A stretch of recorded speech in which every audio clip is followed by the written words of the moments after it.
Pete? Oh, Pete?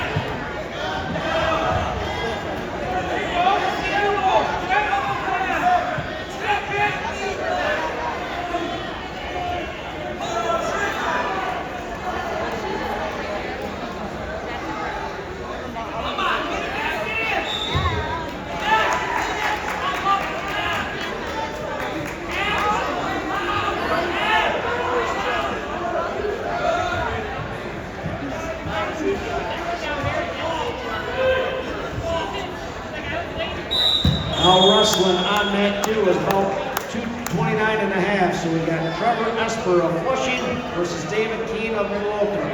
Again, this is an extra bout and it is not on track wrestling. That is not